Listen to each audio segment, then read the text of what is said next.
Harta warisan berupa tanah apakah boleh dijual untuk biaya ibadah haji atau umroh? Itu warisan dari siapa? Sudah dibagikan apa belum gitu. Ya. Kalau orang tua meninggal dunia, meninggalkan warisan rumah, masa mau kita jual buat kita semuanya? Enak banget. Lah ahli waris yang lainnya nggak kebagian dong. Bagikan dulu tuh buat ahli waris semuanya udah dapat masing-masing. Nah hak antum yang antum jual. Dari situ antum bisa berhaji kalau cukup. Kalau enggak ya sabar ajalah. Ya.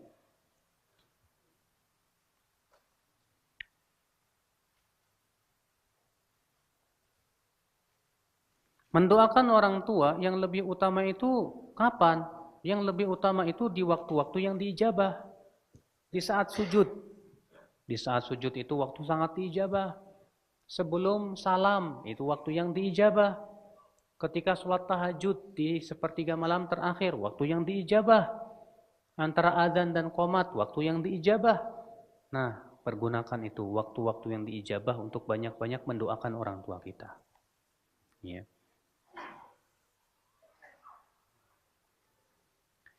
Pakaian bekas yang sudah tidak pantas kita pakai dan diberikan orang lain sesuai sunnah diapakan ya Ustadz? Dibakar atau dibuang atau dipendam atau ditimbun? Pakaian bekas yang sudah tidak pantas kita pakai, maksudnya apa sih? Maksudnya udah jelek gitu ya? Ah. Oh, enggak. Kita pakai dan diberikan orang lain sesuai sunnah diapakan gitu loh? Dibakar apa diapa? Coba Pak kita berpikir masih ada nggak manfaatnya tuh pakaian? Oh, kalau saya kasihkan ke orang ini pakainya terlalu jelek. Sedekah yang jelek nggak diterima oleh Allah. Jadi gimana dong? Wah, masih bisa nih buat lapel. Iya kan? Masih manfaat dibikin lapel. Ya. Daripada dibuang begitu sepercuma, masih ada manfaatnya buat lapel. Ya alhamdulillah. Nah, selama masih itu bisa digunakan, gunakan dulu. Daripada dibuang begitu saja, ya tidak ada manfaatnya.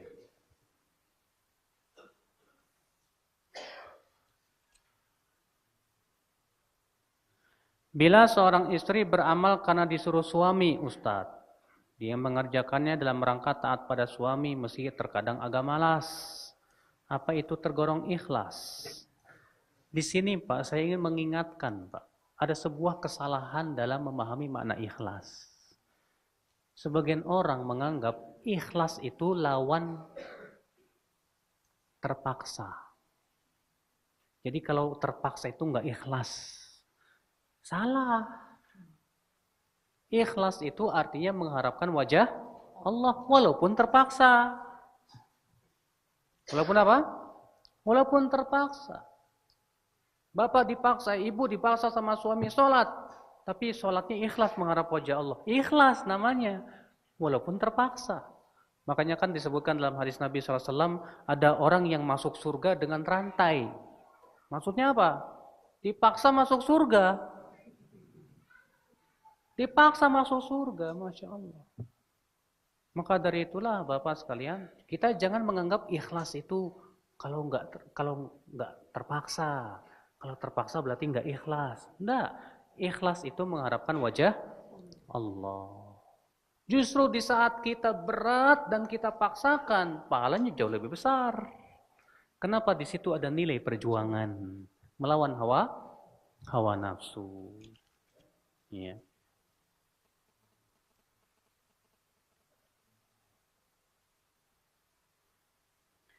Jin dan manusia diciptakan hanya untuk beribadah kepada Allah. Ibadah juga bisa diterima kalau kita ikhlas melakukannya. Pertanyaannya, apakah jika kita melakukan ibadah karena mengharapkan pahala dari Allah berarti kita tidak ikhlas? Pak, pahala itu adalah konsekuensi dari keridhaan Allah. Coba dengarkan hadisnya, Pak. Man shoma ramadhana imanan wahtisaban ghufira lahu ma taqaddama min dzambih. Siapa yang berpuasa Ramadan karena iman dan ihtisab. Apa itu ihtisab? Kata para ulama, talabul ajri, itu mengharapkan pahala. Berarti mengharapkan pahala dari ibadah boleh? Boleh. Kenapa? Karena itu konsekuensi dari ridho Allah Subhanahu wa taala. Ya. Makanya ada seorang Arab Badawi mengatakan apa?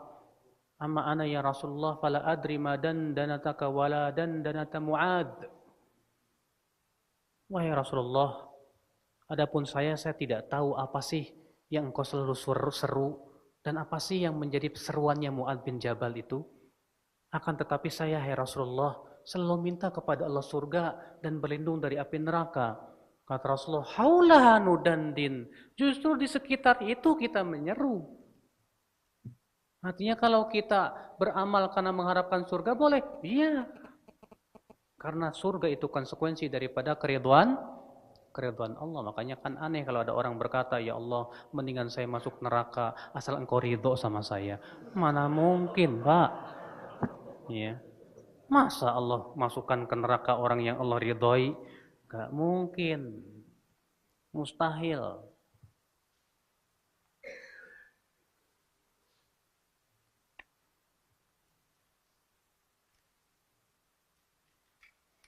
Bolehkah berdoa dengan berwasilah dengan amalan soleh, Ustadz? Boleh. Ya, ini berdasarkan hadis tentang 3 orang yang masuk ke dalam gua. Di mana yang satu berwasilah dengan bakti dia kepada orang tua. Yang kedua berwasilah dengan meninggalkan zina, padahal dia sudah sangat mampu melakukannya. Dan yang ketiga berwasilah dengan apa? Kejujuran dan amanah dia. Makanya nggak masalah minta kepada Allah, ya Allah, saya tadi sudah ngaji, alhamdulillah ikhlas ya Allah. Ya, maka tolonglah berikan kepada saya kemudahan ya dan keselamatan dunia akhirat. Ya. Tapi jangan sampai Pak, ada niat dari awal udah niat dunia duluan tuh Pak. Ah, saya mau pergi ngaji, biar rezeki saya lancar. Nah, kalau yang di awalnya masalah loh Pak. Kenapa? Karena berarti kita mengharapkan dunia dari amal kita itu. Emang nggak boleh Ustadz mengharapkan dunia. Mengharapkan dunia boleh, tapi jangan sampai ibadah dijadikan tempat mengharapkan dunia. Kenapa? Pertama Pak, Allah berfirman, "Man kana yuridul hayata dunya wa zinataha nuwaffi ilaihim a'malahum fiha wa hum fiha la yubkhasun. Ulaika alladziina laisa lahum fil akhirati illa an-nar wa habita ma sana'u fiha wa batilum ma kanu ya'malun." Siapa yang menginginkan dunia dan perhiasannya, kami akan berikan apa yang dia inginkan tanpa dikurangi, ya dari amalannya tersebut. Mereka itu tidak akan mendapatkan apa-apa dalam kehidupan akhirat kecuali api neraka. Yang kedua Pak, karena dunia itu di mata Allah hina. Sedangkan amalan soleh di mata Allah mulia sekali. Bagaimana kita hendak mengharapkan yang rendah dari amalan yang sangat mulia? Sangat tidak pantas. Sangat tidak pantas. Iya. Nah, kalau 50-50 Ustaz, saya sholat duha ikhlas mengharap wajah Allah, tapi juga mudah-mudahan dikasih rezeki. Dalam kitab Al-Asbah wa Nadhair, Imam Suyuti pernah membahas suatu pembahasan. Kalau ada orang yang haji niatnya 2, niat karena bisnis dan niat karena apa? Allah. Kata Imam Suyuti apa? Dilihat mana yang paling dominan. Kalau niat haji lillahi ta'alanya dominan, dapat pahala. Tapi kalau niat bisnisnya lebih dominan, dapat dosa. Kalau ternyata 50-50 seimbang, berguguran. Nggak dapat pahala, nggak dapat dosa. Nol. Ya. Masya Allah.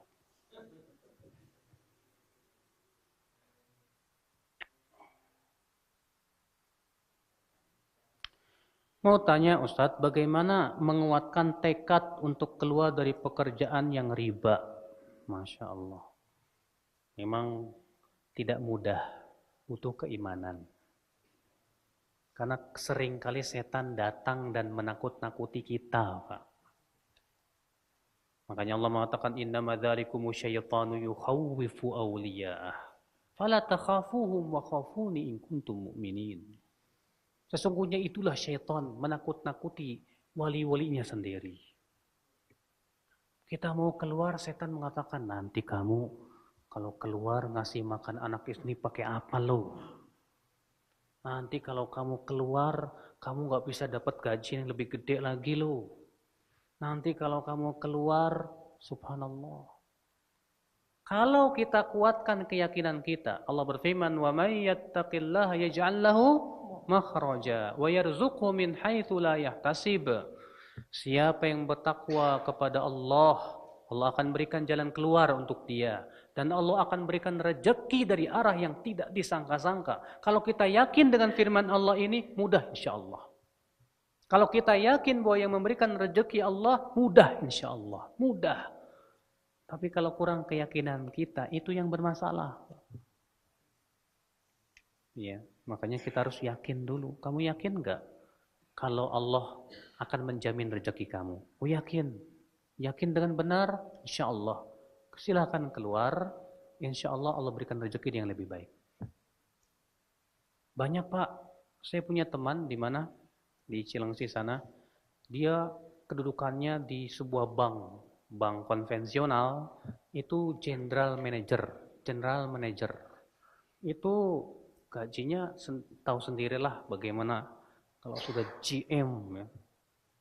Kalau sudah GM di bank itu fasilitas semua ada. Rupanya dia ngaji Pak. Pas ngaji, ngedengar kajian, ya Allah ternyata kerja di bank gak boleh, haram. Gimana ini? Berarti selama ini penghasilan saya haram. 1 dirhamnya riba sama dengan 36 berzina. Waduh, tepok jidat istilahnya gitu. Tapi alhamdulillah istrinya solehah Pak. Nah dukungan istrinya ini lupanya. Gimana Ma? Kata istrinya, Pak, kalau saya sih walaupun kamu gajinya sedikit, asal halal nggak masalah. Daripada banyak tapi haram. Akhirnya dia keluar tanpa pesangon Pak. Bayangkan, tanpa pesangon. Terus akhirnya dia berpikir, apa kerja saya ya? Aduh, nggak ada kerjaan. Oh, saya coba mau jadi kontraktor. Ya pernah jadi kontraktor. Ya udah, kumpul lagi teman-teman yang dulu. Ya. Tadinya waktu ketemu sama saya dong ngeluh aja Ustaz. Dulu saya biasa enak, gaji besar. Sekarang sebulan cuma 2 juta. Ya alhamdulillah Pak. Insya Allah kalau sabar diberikan kemudahan. Alhamdulillah Pak. Mas usahanya semakin sukses. Ya, bahkan lebih besar daripada gajinya yang terdahulu. Alhamdulillah, asal mau sabar aja sedikit insya Allah. Cuma kan kitanya udah ketakutan duluan gitu Pak. Yang selalu menghantui hati kita. Jangan, khair insya Allah. Asal kita yakin.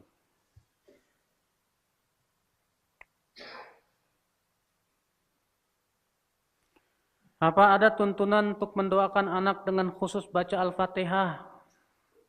Doa itu banyak Pak, nggak harus Al-Fatihah. Ya. Doakan supaya si anak itu menjadi anak yang soleh. Yang pertama itu doakan. Yang kedua yang paling penting juga apa? Didik dia. Sebab kalau kita doa, tapi anaknya nggak pernah dididik, susah juga. Ya. Sebab kalau misalnya si anak itu dibiarkan nonton sinetron, nonton film-film yang porno, belum lagi pergaulannya yang buruk, aduh susah Pak. Sementara kita hanya bisa berdoa, ya Allah jadikan anak soleh. Tapi kita sendiri nggak pernah ngajarin, kita sendiri nggak pernah apa? Ya, mendidik dia tentang tata cara sholat. Yang terpenting itu bukan hanya doa, Pak. Tapi yang terpenting apa? Pendidikan kepada anak. Anak kita ini tanggung jawab kita sebagai orang tua loh, Pak. Yang kelak nanti di hari kiamat akan ditanya oleh Allah Subhanahu wa taala. Aduh, Ustaz, susah, Ustaz. Sudah saya nasihatin, tetap saja bandel, Ustaz. Emang udah berapa tahun nasihatinnya? Ya, baru 2 tahun sih. Ya Allah, baru 2 tahun. Nabi Nuh berdakwah 950 tahun loh. Ya. Kita ini cepat putus asa terkadang. Jangan cepat putus asa, insya Allah. Ya. Saya kenal seorang ibu yang anaknya waktu mudanya, ya Allah, saya tahu sendiri Pak. Bandelnya minta ampun. Kalau pulang ke rumah matanya merah, gelek. Ya. Habis makan awat anjing itu, kerjaannya minum-minum, senangnya tawuran. Sampai si ibu ini minta terus kepada Allah, ya Allah, anak saya jadikan soleh. Si ibu juga nggak bosan-bosan nyuruh dia sholat, ini. Tapi tetap aja. Qadarullah dia pacaran sama orang Nasrani, masuk Nasrani. Rupanya Nasrani ini ceweknya masuk Islam. Karena dia merasa malu, masa saya orang Islam nggak sholat? Akhirnya apa? Duduk di majlis taklim saya. Saat saya mau tobat lah Ustaz. Alhamdulillah, yaudah kamu ngaji aja sini. Ngaji, alhamdulillah jadi orang baik, jadi soleh. Ada aja jalan lain itu Pak. Untuk apa? Untuk dapat hidayah. Selalu ada. Makanya sebagai orang tua jangan apa? Jangan putus asa. Insya Allah dengan kesabaran kita terus sambil doa, sambil mendidik. Mudah-mudahan suatu hari Allah berikan kepada dia apa? Hidayah. Insya Allah. Ya.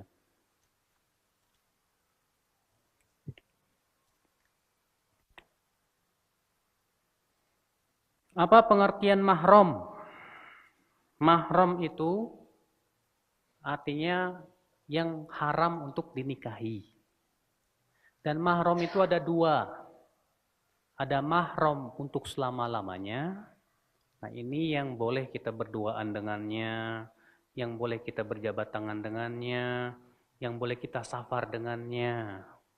Ada lagi mahram sementara, artinya sementara waktu tidak boleh dinikahi. Ini tetap tidak boleh kita berduaan dengan dia, tidak boleh kita jabat tangan dengan dia, dan yang lainnya.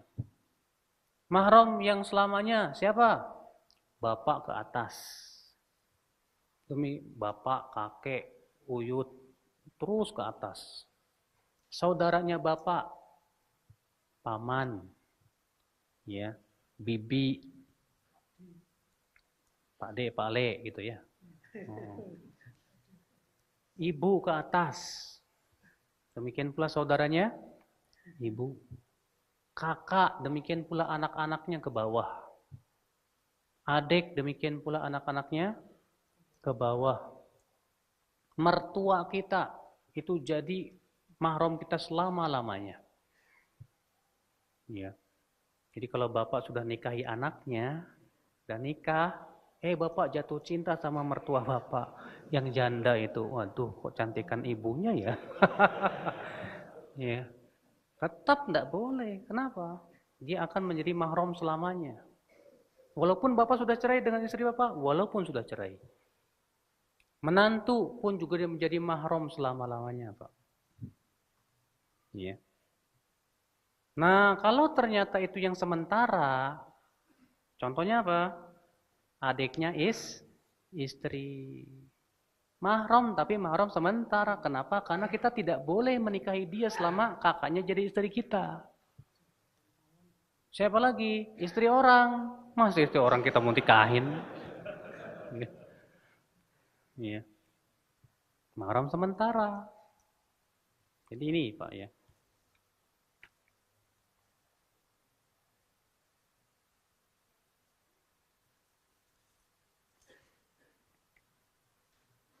Di Jogja ada miniatur Ka'bah untuk latihan haji. Kalau sebatas untuk latihan saja, bukan karena keyakinan ini ibadah, nggak masalah. Ya.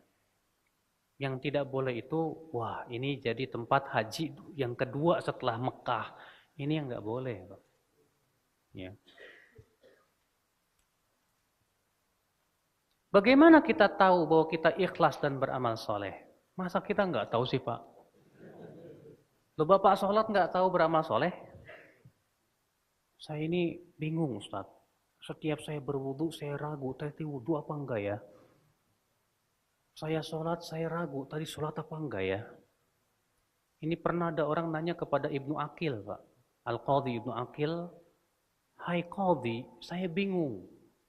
Saya mandi, nyebur, habis keluar dari situ ragu, saya mandi apa enggak ya? Apa kata Qadhi? Kamu tidak wajib sholat. Loh, kenapa Qadhi? Kata Qadhi, ya, karena Rasulullah bersabda, diangkat pena dari 3 orang. Yang pertama dari orang gila sampai sadar. Kamu tuh orang gila. Masa habis beramal enggak, Pak? Enggak tahu saya beramal apa enggak, gimana sih, Pak? Ya. Bagaimana kita tahu ini ikhlas apa tidak? Sebetulnya kita sendiri paling tahu tentang hati kita. Orang yang tidak ikhlas mengharapkan wajah orang, mengharapkan pujian orang akan terasa, Pak. Ya.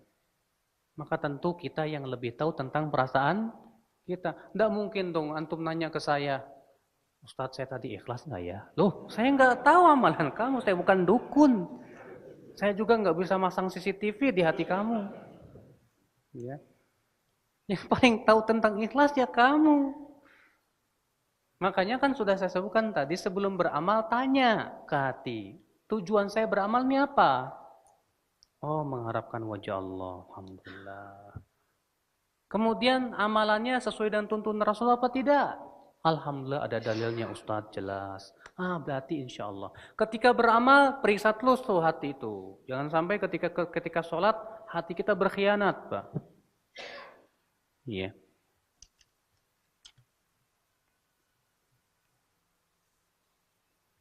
Apakah harta haram atau makanan haram itu yang kita konsumsi mempengaruhi diterimanya amal kita? Kalau amal soleh itu insya Allah tidak berpengaruh untuk diterimanya atau tidak. Yang penting amal soleh itu terpenuhi syarat-syarat sahnya. Ya. Namun itu mempengaruhi kepada doa kita, Pak.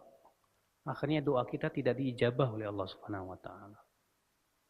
Makanya kata Rasulullah SAW, "Dzakara ar-rajul yutilus safar, asy'atha akbar, yamuddu yadayhi ila sama, ya Rabb, ya Rabb, wa malbasu haram, wa mashrabu haram, wa ma'kalu haram, wa wudhiya bil haram, fa anna yustajabu lah." Kata Rasulullah, ada orang yang rambutnya berdebu dan kusut, jauh perjalanannya. Lalu ia pun berdoa sambil angkat tangan, ya Allah, ya Allah. Sementara pakaiannya haram, makanannya haram, minumannya haram, diberikan gizi dari yang haram. Bagaimana akan diijabah doanya, kata Allah, kata Rasulullah SAW. Ingat Pak, makanan haram itu berpengaruh kepada doa kita. Ya, berpengaruh kepada hati kita. Hati kita menjadi hitam karena banyaknya dosa. Ya.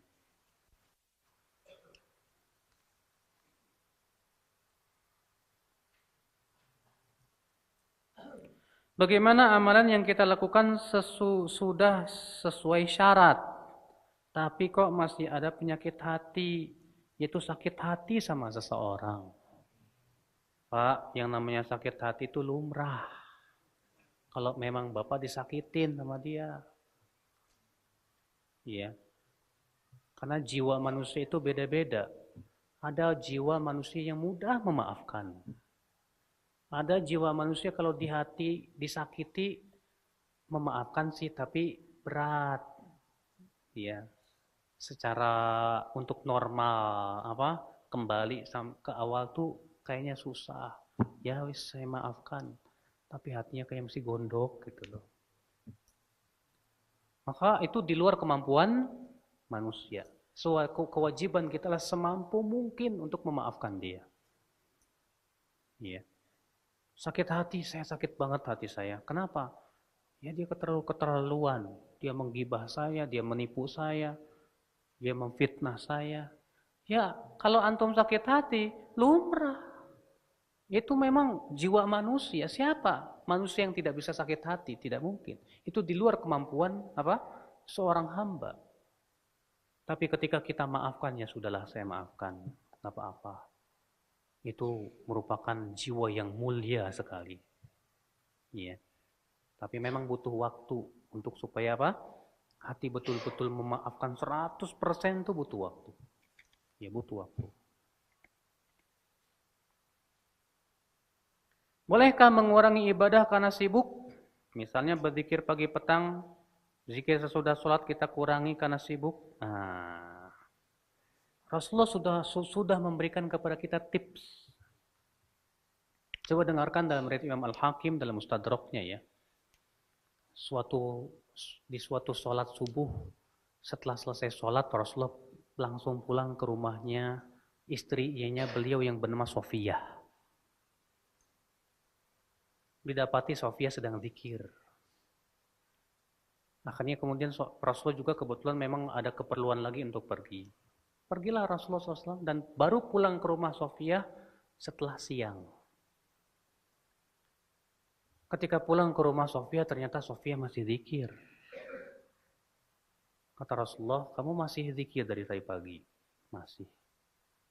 Kata Rasulullah, walakinni aqulu ya qaulan law wuzina ya bima qulti mundu sabah la wazanathu. Akan tetapi kata Rasulullah, aku mengucapkan sebuah zikir, kalau ditimbang dengan zikir kamu dari pagi sampai siang, masih kalah. Ya, masih kalah hebatnya zikir saya. Apa itu Rasulullah? Kata Sofia.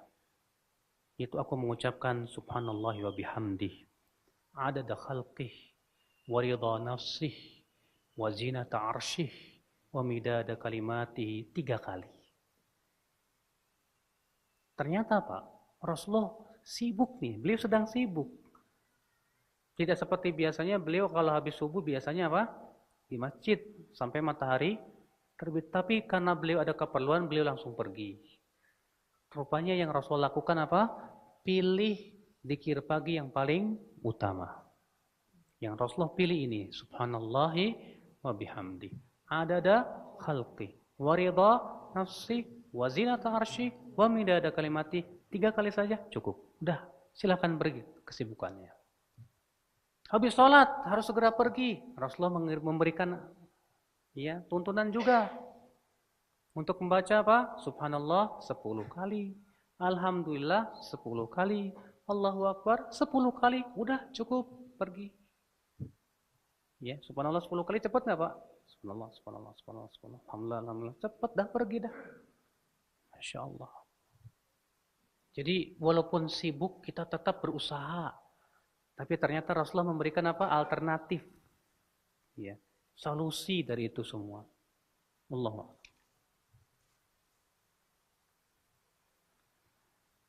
Bagaimana cara mewujudkan hati yang selamat, Ustaz? Ini memang subhanallah ya. Pembahasan hati itu berarti kita harus mengetahui apa? Apa sih penyakit-penyakit hati? Harus kita pelajari itu, Pak. Apa sih tandanya sombong, tandanya dengki, tandanya begini, begini, begini. Supaya kita bisa tahu tanda itu ada nggak di hati kita. Ya. Terutama apa? Masalah yang berhubungan dengan masalah apa? Mengagungkan selain Allah. Cinta. Coba kita selalu, adakah sesuatu yang lebih kita cintai dari Allah Subhanahu wa taala? Iya, coba kita periksa. Apakah kita ini lebih cinta akhirat atau cinta dunia ya? Tandanya apa? Tandanya kita lebih bergembira ketika mendapatkan dunia daripada kita bergembira ketika mendapatkan akhirat.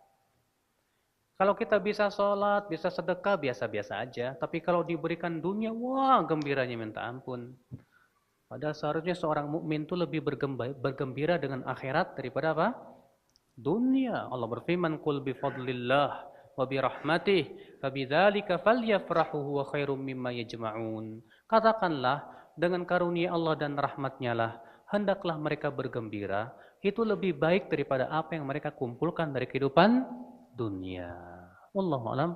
Semoga yang saya sampaikan pada malam hari ini bermanfaat. Bapak sekalian, mohon maaf tidak semua pertanyaan bisa dijawab Bapak ya.